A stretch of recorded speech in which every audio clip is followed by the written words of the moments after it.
El Señor esté con ustedes.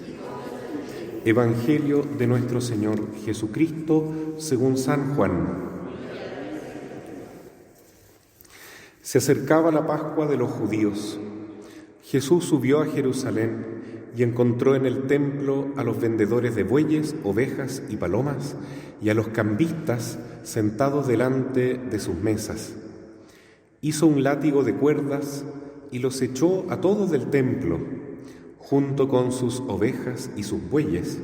Desparramó las monedas de los cambistas, derribó sus mesas y dijo a los vendedores de palomas: «Saquen esto de aquí y no hagan de la casa de mi Padre una casa de comercio». Y sus discípulos recordaron las palabras de la Escritura: «El celo por tu casa me consumirá».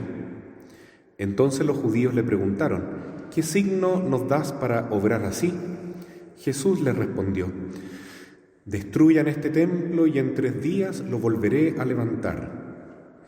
Los judíos le dijeron: «Han sido necesarios 46 años para construir este templo, y tú lo vas a levantar en 3 días».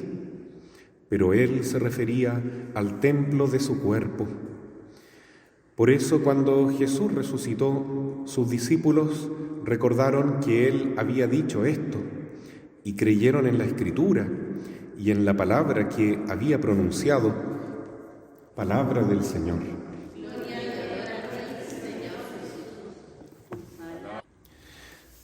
Queridos hermanos, en este 9 de noviembre celebramos con toda la Iglesia la dedicación o la fiesta de la Basílica de San Juan de Letrán. Yo tuve la oportunidad de conocer esa iglesia, es muy hermosa, está en Roma y es una iglesia muy antigua porque es una de las primeras iglesias cristianas.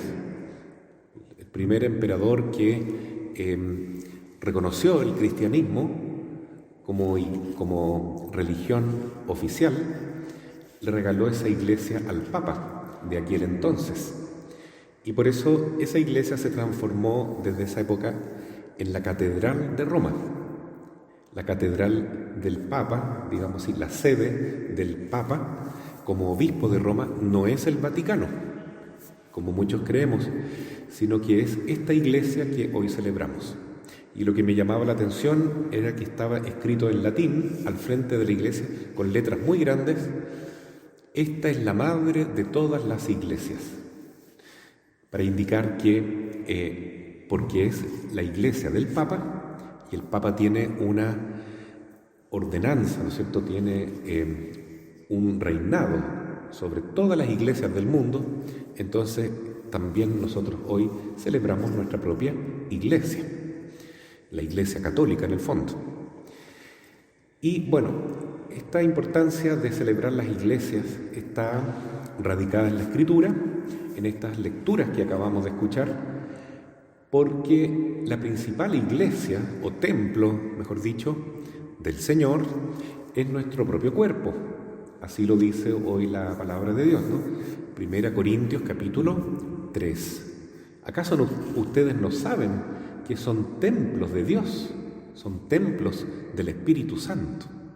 El cuerpo, dice Jesús, es un templo para que habite Dios, ¿cierto? Cuando el ángel se presenta a la Virgen María, cuyo bello mes estamos ya comenzando a celebrar, le dice: «Alégrate llena de gracia, el Señor está contigo». Entonces María es el principal templo de Dios.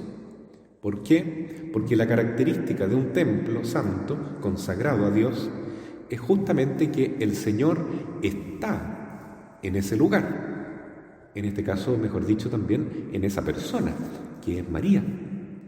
Y está lleno de gracia. El Espíritu Santo habita en este templo inmaculado que es María. Y también habitará, por el anuncio del ángel, físicamente, corporalmente, la segunda persona de la Santísima Trinidad, ¿no? El Hijo eterno de Dios, que tomará carne humana, naturaleza humana, y vivirá 9 meses en el vientre de María. Entonces ella realmente es un templo espiritual de Dios, pero también es un templo físico. Así es que nosotros debemos interpretar que lo que la lectura nos dice hoy es que tenemos que respetar el templo de Dios en estas dos dimensiones, en lo físico y en lo espiritual, y también en lo comunitario, porque la palabra iglesia, que a veces nosotros definimos para designar un templo, ¿no? Decimos, eso es una iglesia, pero no es así. La palabra iglesia significa más bien asamblea. Entonces, la iglesia verdadera es cuando se congregan los cristianos. Cuando Jesús dice, donde dos o más se reúnan en mi nombre, yo estaré con ellos. Ahí tenemos una iglesia. Por lo tanto, de nada sirve tener una bonita iglesia en una ciudad, por ejemplo, como ocurre en muchos lugares de Europa, y puede llegar a ocurrir acá también en nuestro país, lamentablemente, por la falta de fe del pueblo, es que muchas iglesias se están transformando en cualquier cosa, menos un lugar de oración. Hay templos que se utilizan como discoteca, hay templos que se usan como pista de baile, como pista de skate, como bar incluso, ¿no es cierto?, como centro de cualquier cosa, hasta para celebraciones así de cultos malos, digamos, de cultos satánicos, porque están abandonados. Muchos templos hoy están abandonados, entonces ya no son más templos de Dios, son ruinas, lamentablemente, ¿no? Y lo mismo puede ocurrir con nuestro cuerpo, que fue consagrado como un templo de Dios, al igual que el cuerpo de María, desde el bautismo. Somos templos santos de Dios, el Espíritu Santo habita en nosotros, pero este templo se puede profanar y se puede descuidar, y entonces la presencia de Dios se va, se acaba la presencia del Señor por el pecado. Cuando pecamos, estamos en el fondo diciendo, ya no es esto un templo, sino que es un lugar de dudosa reputación, digamos así, una casa donde habitan demonios, porque donde no está Dios, entra el enemigo, siempre. Así es que esta lectura hoy es muy importante, ¿no? Hay que cuidar el templo, en primer lugar, el templo material que a todos nos congrega. Hay que cuidarlo, hay que tenerlo bonito, ¿cierto? Aquí le agradecemos hoy día a la señora Gladys, que es la sacristana de este templo, porque ella cuida mucho este lugar, lo tiene muy bonito, muy ordenado. Y no es fácil, porque aquí entran unos enemigos materiales que tenemos, que son murciélagos. Está lleno de murciélagos acá arriba, entonces cuesta un mundo sacar la mugre que dejan esos murciélagos. Y eso es un signo también que en nuestra propia vida, en nuestro propio templo, a veces entran cosas mundanas, cosas que no son de Dios, y tenemos que estarnos purificando, siempre, por medio de la confesión, por medio de un buen examen de conciencia, del arrepentimiento constante, siempre convirtiéndonos, nunca diciendo yo ya soy un santo, yo ya no soy pecador, siempre somos pecadores y debemos pedir perdón a Dios.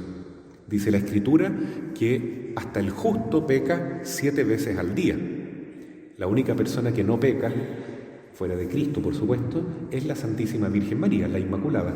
El resto de los mortales tenemos que estar siempre purificando nuestro templo, como hoy día nos muestra Jesús en este bello pasaje del Evangelio de Juan, en el capítulo 2, es decir, mostrando el inicio de la predicación de Cristo, ¿no? El primer año de la vida pública de Jesús, la primera vez que Cristo va al templo con sus nuevos apóstoles, se encuentra con esta realidad de los vendedores del templo, que el gran templo de Jerusalén se utilizaba para cambiar dinero, para vender animales, para los sacrificios, pero en el fondo era un mercado.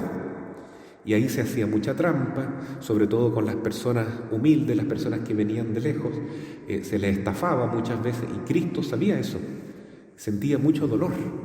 Entonces, lleno de indignación divina, Él da vuelta las mesas de los que tenían moneda, de los que tenían cosas para vender, y los echó a todos con un látigo, y les dijo, no voy a permitir que la casa de mi padre se convierta en una casa de ladrones. De la misma manera, nosotros debemos expulsar de nuestra vida, con la fuerza que nos viene de lo alto, con la fe en Cristo, todos estos ladrones que entran en nuestra vida. Y los ladrones son los demonios, principalmente 3 demonios que quieren profanar el templo de nuestro cuerpo. Uno, el demonio de la carne, otro, el demonio del dinero, y otro, el demonio de la soberbia. Esos 3 demonios principalmente hay que echarlos, ¿no? El demonio de la carne es la lujuria. Vemos hoy que en el mundo todo se transforma en una idolatría del sexo cuando uno ve en las redes sociales, las comunicaciones, la tele, todo está como enfocado a idolatrar el sexo, que es algo bueno, creado por Dios dentro del matrimonio, pero que vivido de una manera lujuriosa se transforma en una profanación del propio cuerpo. La pornografía, la prostitución, dice la palabra de Dios. No. Quien se une con una mujer o con un hombre por dinero, se hace una sola cosa con él. Entonces está profanando, está contaminando su propio cuerpo quien no es fiel a su matrimonio, por ejemplo, a su pareja en el matrimonio. Y si no está casado, uno tiene que guardar la castidad en el celibato hasta el momento en que se case, porque de otro modo el templo se profana y ya no puede vivir el Espíritu Santo cuando hay impureza en nuestro cuerpo. El otro demonio terrible que puede entrar es el del dinero, como pasaba en este caso, que a Jesús le indignó tanto, transformar el templo que está destinado para la espiritualidad, para unirse con Dios, en una casa de comercio, en un mercado de ladrones. Y eso puede pasar también cuando en nuestra vida le damos una importancia exagerada a las riquezas, al interés económico, y nos olvidamos de que lo más importante es amar a Dios sobre todas las cosas y utilizar nuestros medios, nuestros recursos para ayudar al prójimo, especialmente a los más necesitados, y no acumular tanta riqueza, tantas cosas, tantos títulos, tantos poderes, etcétera, tanta fama, tantas cosas que el mundo ofrece, que son para llenar el ego, pero que finalmente impiden estas cosas, estos demonios, que nuestro cuerpo sea realmente un ambiente sagrado del Espíritu Santo. Y el demonio más terrible es el de la soberbia. Es la dimensión más espiritual que tenemos nosotros, los seres humanos, en que podemos llegar a creernos nosotros mismos Dios. Esa fue la primera tentación en la historia de la especie humana, cuando la serpiente le dice a Eva que era un templo de Dios. En ella había gracia abundante, porque no había pecado aún, pero por curiosa se fue a conversar con el demonio y éste le dijo: si tú comes el fruto prohibido, te transformarás en una diosa. Puro orgullo. Y ella dice: pero ¿cómo? ¿Cómo voy a desobedecer a Dios? Voy a morir, tengo miedo. No, le dijo, tú decidirás lo que es bueno y lo que es malo, y no vas a morir. Mira, yo hago lo que yo quiero y no me muero, le dice el demonio, tentador, astuto, ¿no es cierto? Entonces, cuando uno cree que puede hacer lo que quiere y construye su vida sin tomar en cuenta la palabra de Dios, la ley del Señor, nos transformamos en demonios, justamente porque somos soberbios, porque creemos que todo lo debemos vivir según nuestra conveniencia y pocas veces preguntamos: ¿esto que quiero hacer, esto que voy a decir, agrada a Dios o no? La santidad, poder ser un templo del Espíritu Santo, se puede realizar única y exclusivamente cuando seguimos el ejemplo del Padre Hurtado, por ejemplo, ¿no? Los santos nos muestran el camino. ¿Qué hacía San Alberto Hurtado? Antes de decir cualquier cosa, antes de pensar cualquier cosa, antes de hacer o omitir cualquier cosa, él se preguntaba: ¿qué haría Cristo en mi lugar? Esa es la clave. ¿Jesús lo haría? esta obra que voy a hacer, este gesto, esta acción, ¿me daría vergüenza presentársela a Dios o me daría alegría presentársela al Señor? ¿Lo haría Jesús? ¿Lo haría la Madre Santísima? ¿Lo haría San José? Ese es el punto de referencia y la conciencia nos va a decir sí. Entonces, si nos acostumbramos a actuar santamente, el Espíritu Santo va a vivir en nosotros y esa será la mayor alegría. La mayor alegría la tiene el cristiano, que ya ni se preocupa si acaso se va a salvar, se va a condenar, porque quien vive con ese miedo, con esa obsesión, es porque está confiando en sí mismo. El verdadero cristiano es el que se entrega por entero a Dios y sabe que nuestra vida está en sus manos y lo único que queremos hacer es servirlo, amarlo, venerar a la Santísima Virgen como Madre de Dios, templo principal de Dios, de Jesús y del Espíritu Santo, y también permitir que Dios constituya en nuestro propio cuerpo y en nuestra alma una digna morada. Él quiere habitar en nosotros. El misterio de la inhabitación de la Santísima Trinidad es posible, mis queridos hermanos, y es lo que en este mes de María nosotros queremos humildemente clamar, pidiendo que sea real, que en el cuerpo, en el alma de cada uno de nosotros viva la Santísima Trinidad, el Padre, el Hijo y el Espíritu Santo. También en nuestra familia, también en nuestra comunidad acá de San José, en nuestro país y en el mundo entero. Así sea. Amén.